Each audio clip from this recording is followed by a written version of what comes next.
네, 안녕하십니까. 반갑습니다. 원해놓은 TV입니다. 어떻게 평안하게 잘 지내고 계신가요? 자, 오늘 또 여러분들과 함께 토지에 관련된 이야기를 계속 이어가 보도록 하겠습니다. 자, 오늘은 공시지가에 대한 이야기, 이런 표준지 공시지가, 이런 세금을 책정하기 위한 기준가에 대한 이야기를 한번 해보려고 합니다. 그 이유가 뭐냐면 해가 바뀌게 되면 이제 올해 2021년도에서 이제 2022년도로 넘어가게 되는데요. 그 2022년도에 어떤 세금의 기준가액을 설정하기 위해서 정부는 1월 1일자 기준으로 해서 표준지 공시가격을 산정을 하게 됩니다. 그런 어떤 공시가격을 산정함에 있어서 내년에 공시가격이 어떻게 될 것인가 이런 부분에 대해서 이미 어느 정도 시장에는 나와 있고요. 그런 부분에 대해서 어제 신문이라든지 뉴스를 통해서 이제 보도된 부분들이 있습니다. 그래서 이러한 부분들을 한번 정리해 드리면서 개발지 땅은 과연 어떤 영향을 미칠 것인가, 어떻게 갈 것인가에 대한 이야기를 말씀을 한번 드려보려고 합니다. 자, 일단은 세금에 대한 기본적인 어떤 종류를 말씀을 드리면 부동산하고 관련된 세금, 부동산을 취득을 할 때 들어가는 취득세가 있다라고 볼 수가 있겠고, 그 다음에 보유하고 있는 과정 속에서 내는 세금이 있는데요. 재산세라든지 종합부동산세를 예를 들 수가 있습니다. 그리고 이제는 매각할 때 내는 세금이 있는데 그건 양도세라고 얘기를 하고요. 그 다음에 유상으로 증여를 할 때, 그러니까 유상 증여 이런 게 있다라고 볼 수가 있겠습니다. 그리고 이제 상속세라는 게 있습니다. 그래서 부동산에서 관련된 세금은 이렇게 취득세, 그 다음에 보유할 때 내는 보유세, 종합부동산세, 그리고 상속세, 양도소득세, 증여세 이렇게 해가지고 5개에서 6개 정도 여러분들이 생각을 하시면 될 것 같은데요. 이렇게 세금 중에서 취득할 때 내는 세금과 매도할 때 내는 이 세금은 매매 가격을 기준으로 해서 세금을 책정을 하게 되는 것이고, 나머지 재산세라든지 종합부동산세, 상여세, 상속세, 증여세 같은 경우는 공시가격을 기준으로 해서 세금을 책정한다라고 하는 것을 여러분들이 좀 이해를 하시면 좋을 것 같습니다. 자, 그러니까 최근에 나왔던 종합부동산세 얘기 나왔는데요. 종합부동산세 또한 마찬가지로 이렇게 나오는 공시가격을 기준으로 해서 세금을 산정을 한다라고 볼 수가 있겠습니다. 토지 같은 경우도 공시가격이 있는데 공시가격은 바로 개별 공시지가라고 볼 수가 있겠고, 그러한 개별 공시지가를 기준으로 해서 세금이 책정이 되어서 종합부동산세 또는 토지세, 재산세라고 하죠. 재산세에 관련된 부분들이 세금이 나온다라고 말씀을 드릴 수가 있겠습니다. 자, 오늘 기사에 보게 되면은요, 표준 공시가격에 대한 예가 나왔는데 내년 땅값 10%, 그러니까 10.16% 상승을 한다라고 하는 기사 말씀을 좀 드리도록 하겠습니다. 사실 10% 정도면은요, 상당히 큰 비율이다라고 볼 수가 있겠는데요.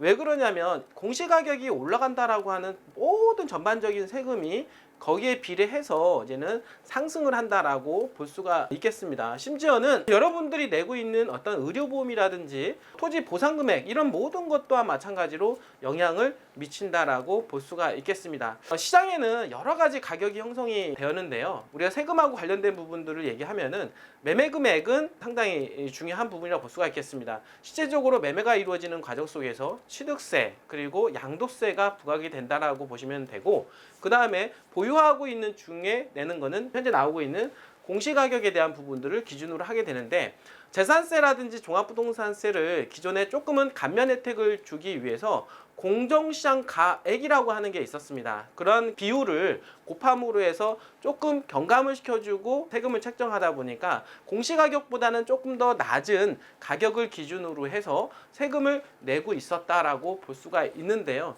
그런데 지금 문재인 정부 들어서 공시가격 현실화에 대한 이야기가 대두가 되면서 올해는 공시가격 비율이 95%였다라고 볼 수가 있겠고, 내년에는 100%, 즉 현재 나오는 공시가격을 기준으로 해서 과세 표준액이 잡히고, 그 과세 표준액을 기준으로 해서 세율이 산정이 되고 세율과 곱함으로 해서 세금을 여러분들이 내게 된다라고 볼 수가 있겠습니다. 자, 그러면은 이러한 것들이 지금 현재 어떤 방향성을 가지고 있느냐라고 볼 때, 토지에 대한 매매 가격은 항상 우상향합니다. 그래서 항상 가격이 올라가고요. 올라가는 거에 비례해서 공시가격에 대한 인상 부분들이 지금 10%라고 하는 것은 적은 비율은 아니다라고 볼 수가 있겠는데, 그 이유가 뭐냐면 앞으로 어떤 일이 벌어질 것이냐, 이 매매가를 기준으로 했을 때 공시가격을 어떻게 보면은 맞춰가겠다라고 하는 게 정부의 의지라고 볼 수가 있겠습니다. 사실 매매가하고 공시가격은 괴리가 많이 있었는데요. 이런 괴리된 부분들을 어느 정도 갭을 메꿔 나가겠다라고 현재 정부는 하고 있습니다. 결국에는 뭐냐면 공시가격이 매매가격을 따라가게 된다라고 하면 당연히 공시가격은 매매가가 상승하는 것보다도 더욱더 급등할 수밖에 없다라고 말씀을 드리겠고요. 급등함으로 해서 우리가 내야 되는 세금은 더욱더 많아진다고 볼 수가 있겠고, 거기에다가 공정시장 가액 비율조차도 올해부터는 100%가 되기 때문에 경감률도 사라지게 되는 것이, 향후에는 점점점 가면 갈수록 모든 세금에 대한 기준은 시장가액 그리고 이제 매매가액을 기준으로 해서 세금을 내는 시대가 올 것이다라고 말씀을 드릴 수가 있겠습니다. 사실은 이렇게 되면 세율을 좀 낮춰줘야 되는 상황이 되는데 절대 정부 입장에서는 그런 마음은 별로 없는 것 같습니다. 더욱더 종합부동산 세율을 높여가는 것처럼 부동산에 대한 세금을 점점 더 높여가고 있는 추세다라고 볼 때 공정가액 비율도 올라가고 있는 중이고, 그 다음에 공시가격도 올라가고 매매가에 맞춰주고 있기 때문에 향후에 점점점 가면 갈수록 세금에 대한 부담률은 엄청나게 커질 것으로 예상을 좀 해볼 수가 있겠다라고 말씀을 드리도록 하겠습니다. 자, 어제 나온 자료를 기준으로 해서 한번 여러분들 좀 말씀을 좀 드려볼 텐데요. 자, 일단은 대한민국, 우리가 토지이기 때문에 토지와 관련된 상담을 하고 이런 부분들을 강의를 하기 때문에 토지에 대한 이야기만 제가 한번 해보도록 하겠습니다. 대한민국 전체 이제는 필지로 나뉘어지게 되는데요. 대한민국 전체 공시 대상의 토지에 대한 필지는 3,459만 필지라고 얘기를 하고 있습니다. 그러니까 3,459만 필지를 기준으로 해서 세금이 부과가 된다라고 볼 수가 있는데, 자, 그 중에서 54만 필지 같은 경우는 국토교통부에서 2022년 1월 1일을 기준으로 해서 표준지 약 54만 필지의 공시지가 안을 발표를 이제는 할 것으로 예상을 하게 되는데요.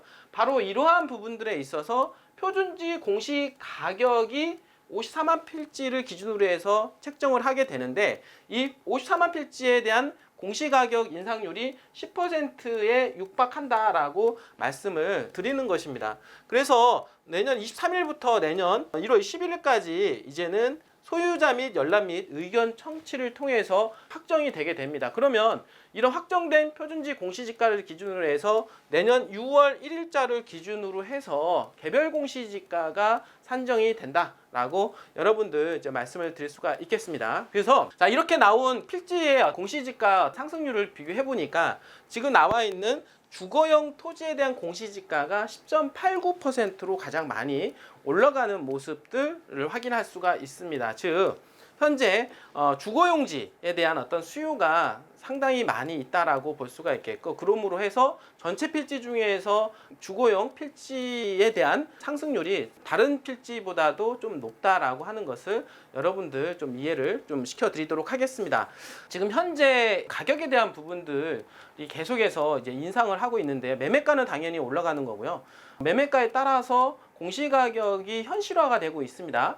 지금 이 하단에 나오는 것처럼 내년 표준지 공시지가 안에 시세 반영률을 이제 비교해 보니까 71.4%에 육박한다라고 볼 수가 있겠고, 지금 올해 68.4%보다도 3% 정도 오른 수치다라고 볼 수가 있겠습니다. 즉 71.4%라고 하는 것은 현재 시세가 1억이면은 내년 공시가격은 7,140만 원 정도가 된다라고 볼 수가 있겠고, 해마다 이런 현실화율을 통해서 매매가하고 시가하고 똑같아지는 그런 양상으로 간다라고 말씀을 좀 드리도록 하겠습니다.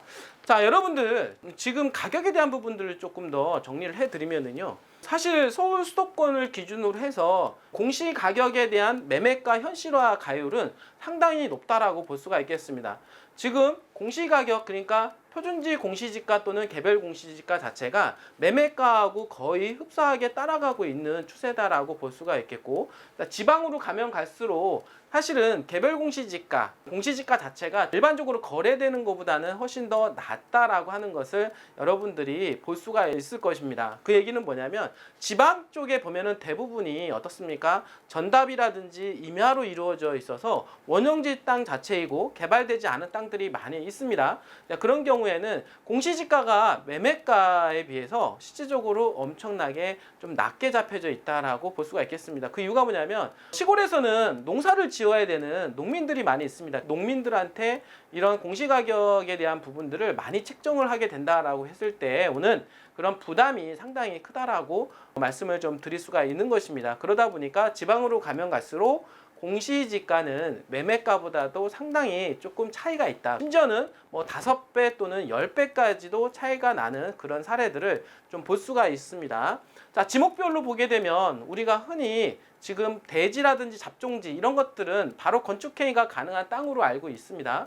그리고 어떻습니까? 전답, 임야 그리고 이런 것에 어떤 차이가 있는데 잡종지라든지 대지 같은 경우는 현재 매매가하고 거의 흡사하게 공시지가에 대한 어떤 시세 반영률이 나타나고 있는 추세이고 현재 전답이라든지 임야 같은 경우는 아무래도 매매가하고는 조금 더 괴리가 있는 그런 상황이다라고 볼 수가 있겠습니다. 즉 서울과 점점점 멀어지면 멀어질수록 매매가하고 공시지가에 대한 어떤 괴리율이 점점점 차이가 있다라고 볼 수가 있겠고 지목별로 보게 되면 대지 전답 대지가 있고 그다음에 전답 임야로 가면 갈수록 공시지가하고 매매가의 괴리율이 조금 더 차이가 있다라고 볼 수가 있겠습니다. 그리고 또 하나는 뭐냐면 개발지와 비개발지에 대한 어떤 차이인데요. 개발지 같은 경우와 비개발지 같은 경우 비교했을 때 개발지로 가면 갈수록 현재 공시지가와 매매가의 괴리율이 상당히 크다라고 볼 수가 있겠습니다. 다 그 이유가 뭐냐면 공시지가 같은 경우는 1년에 한 번 정도 책정을 하지만 개발지 같은 경우는 땅값 상승률이 1년만 해도 어마어마한 경우가 있습니다.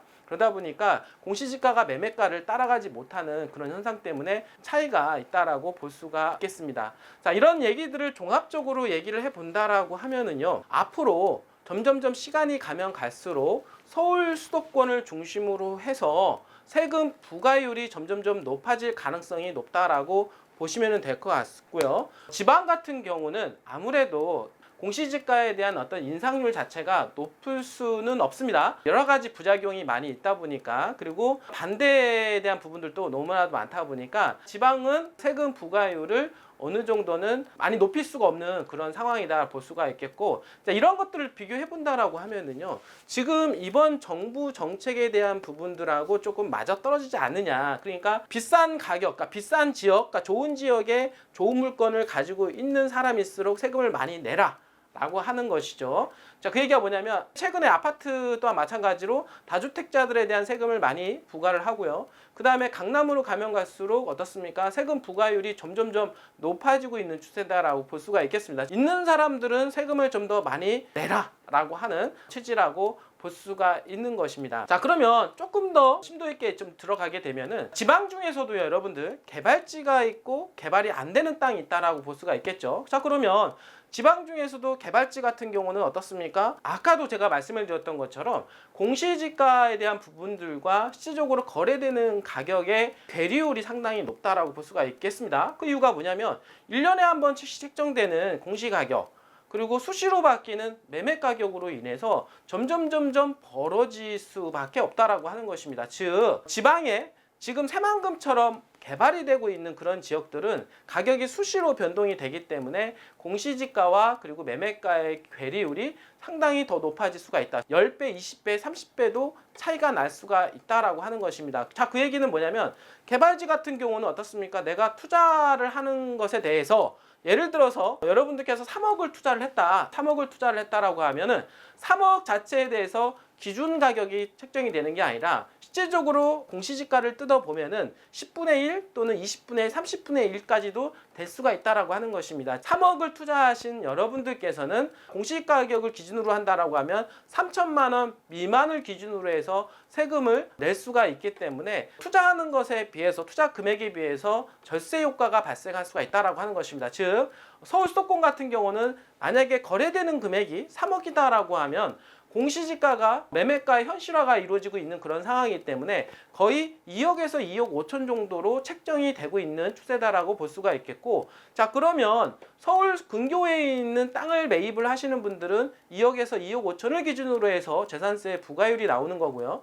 지방 같은 경우는 방금 전에도 얘기했던 대로 개발지 같은 경우는 3천만 원 미만의 여러분들이 표준 가액을 기준으로 해서 세금을 내고 있기 때문에 같은 금액을 투자하는 것에 비해서 재산세에 대한 어떤 감면 효과가 상당히 크다라고 볼 수가 있는 것입니다. 이래서 여러분들께서 어떻습니까? 지방에 그리고 개발 호재가 많은 지역에 투자하는 것이 여러분들 세금도 절세하면서 투자 수익을 기대를 할 수가 있는 거라고 말씀을 좀 드리도록 하겠습니다. 그런 상황이라고 볼 때 새만금이 가장 적격지다라고 볼 수가 있는 것입니다. 자, 이유가 뭐냐면 새만금은 전라도 안에 있는 땅이라고 볼 수가 있겠고 그동안 가장 소외된 지역인 전라북도 내에 있는 땅이라고 볼 수가 있겠습니다. 즉 이거는 뭐냐면 서울을 기준으로 해서 공시지가와 매매가의 차이가 상당히 큰 지역으로 말씀을 좀 드릴 수가 있겠고요. 그 중에서도 개발지가 새만금이기 때문에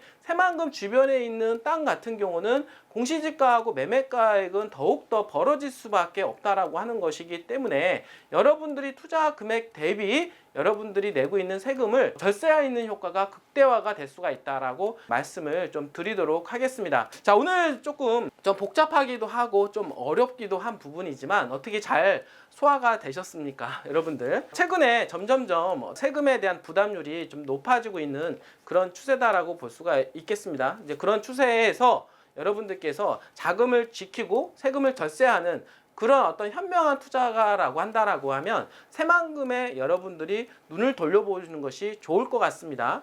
언제나 저희 원앤원 TV는 여러분들과 함께 하고 있습니다. 여러분들의 재산을 늘려주고 여러분들의 노후 준비를 철저히 해드릴 수 있도록 도와주는 원앤원 TV가 될 수 있도록 오늘도 열심히 달려가 보도록 하겠습니다. 자, 끝까지 시청해 주신 여러분들 진심으로 감사드립니다.